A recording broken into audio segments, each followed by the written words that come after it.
Olá, turma do quarto ano, tudo bem? Vamos lá então, vamos dar início aí às nossas atividades de hoje. Lembrando que hoje é dia 25 de agosto, terça-feira. Vamos começar aí, eu quero que vocês peguem o livro de História e nós iremos ver sobre o Brasil Império, lá na página 195, certo? Então vamos lá. Brasil Império.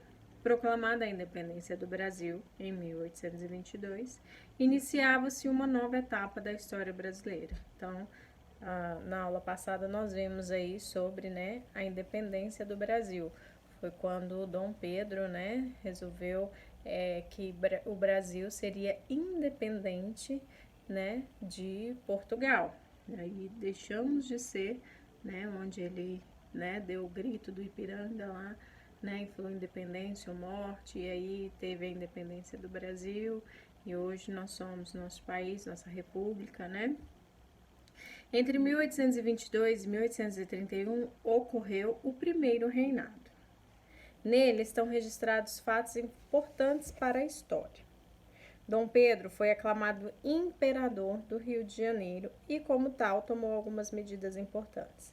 Definiu as novas armas, os escudos e a bandeira nacional, e concedeu perdão político a pessoas envolvidas nas revoltas políticas, exceto para aqueles que já estavam presas ou cujos processos já corriam legalmente.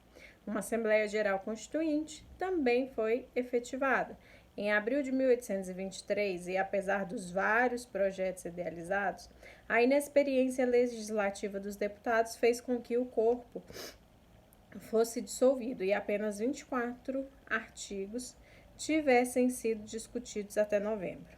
Dom Pedro foi obrigado a abdicar, deixando seu filho Dom Pedro de Alcântara, que por ainda não ter atingido a maioridade, valeu-se da instituição de regência, conforme previa a Constituição.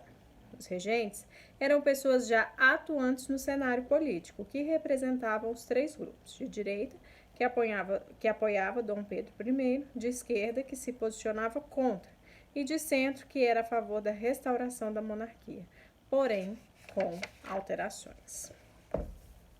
É importante notar que os grupos políticos eram formados de acordo com o poder aquisitivo dos envolvidos. Observe, tinha os liberais de esquerda, que compunham um grupo formado pelos que hoje conhecemos por classe média, como militares, jornalistas, sacerdotes e bacharéis em direito. Então, eram divididos, tinham grupos políticos aí que eram divididos e cada um apoiava alguma coisa, certo? Então, tinha os liberais, os moderadores, que era do centro, também chamados de chimangos, tinham como representantes aristocratas agrários e eram o grupo mais forte no início do período regencial. Os restauradores de direita reuniam pessoas do clero, comerciantes portugueses e a nobreza.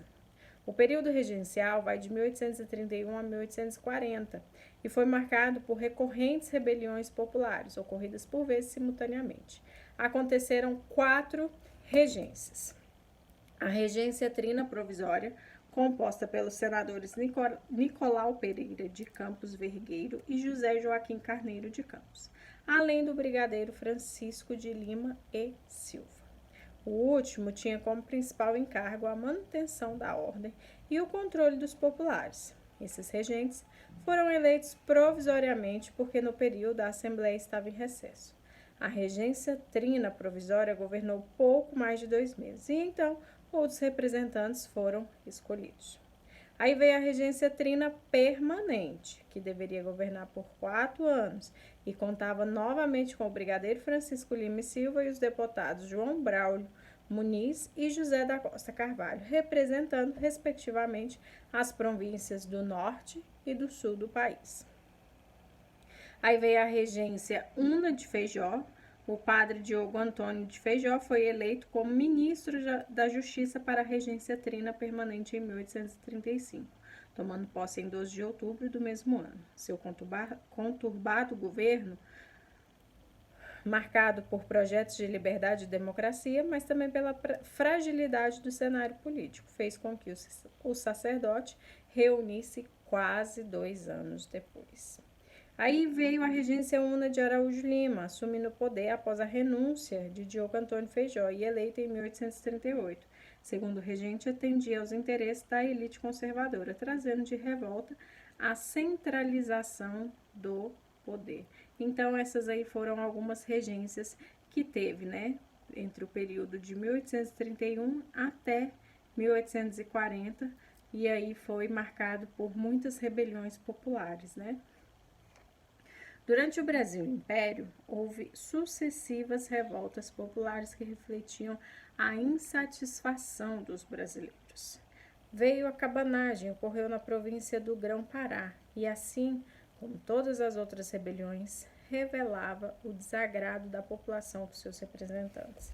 Teve natureza popular e contou com a participação de sertanejos indígenas e mestiços. Os cabanos queriam a abolição da escravatura, mas não puderam contar com o apoio de seus próprios representantes. Então, tomaram fazendas, realizando saques e assassinatos, e por 3 dias celebraram a abolição nas ruas. Não tardou até que o regente da época, o Diogo Feijó, reprimisse os cabanos, retomando o Pará.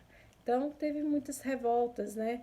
Foi, assim, bem conturbado, porque as pessoas não queriam mais ser escravizadas, né?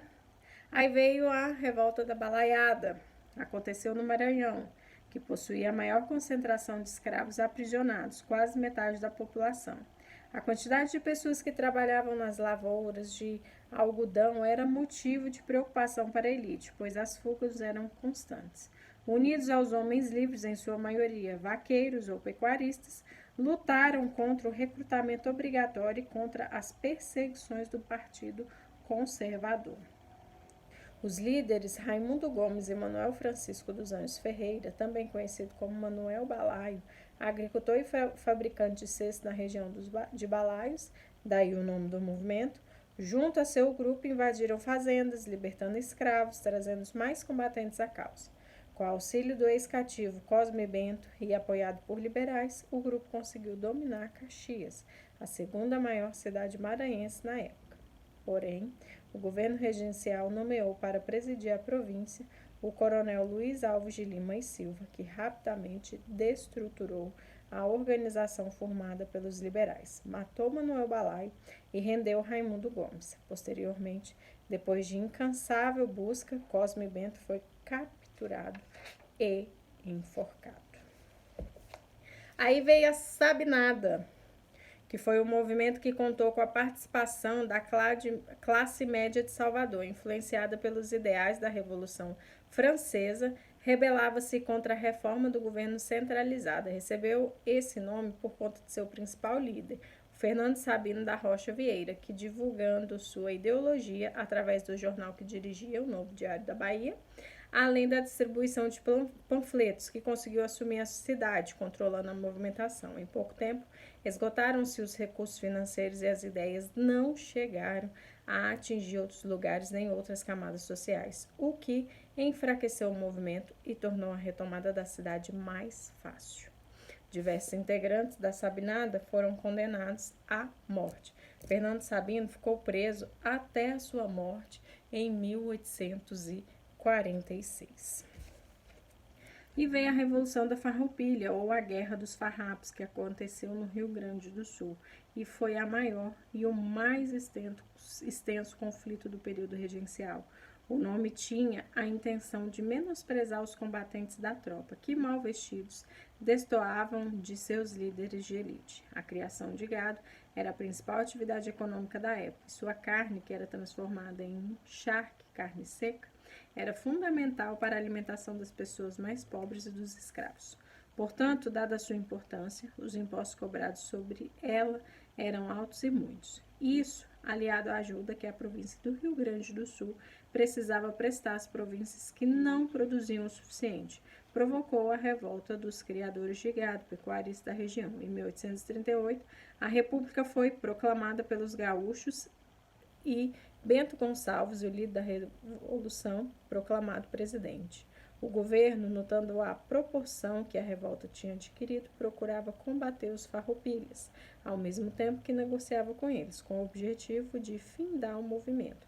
cujos líderes, em acordo com os representantes do governo imperial, assinaram um tratado de paz, garantindo suas reivindicações e perdão político para todos os envolvidos. Então, houve muitas revoltas, né? Revoluções, guerras que eles queriam, porque se tornou uma disputa de domínio, né? Saiu, né? Portugal já não tinha mais domínio sobre nós, mas as pessoas já estavam cansadas de todo o domínio, de toda a escravidão, de todas as coisas, né, que vinham acontecendo. Então, se revoltavam demais. As pessoas estavam cansadas dos altos impostos, de todas as coisas que vinham acontecendo. Então, teve aí, né, coisas boas, né, independência e tal, mas teve muitas guerras, muitos confrontos, porque as pessoas estavam querendo outras coisas, né? Então, vamos lá, vamos fazer aí as páginas 199 e a página 200, tá? Façam, retornem para a gente fazer nossa correção. Vamos lá, então. Número 1. Quais são os principais motivos que levaram Dom Pedro I a abdicar do trono? Os principais motivos foram a pressão, né, que as pessoas estavam fazendo sobre ele não aguentou, então foi a pressão dos populares e as sucessivas revoltas, né, ele não estava conseguindo lidar com isso, então ele preferiu abdicar do seu trono.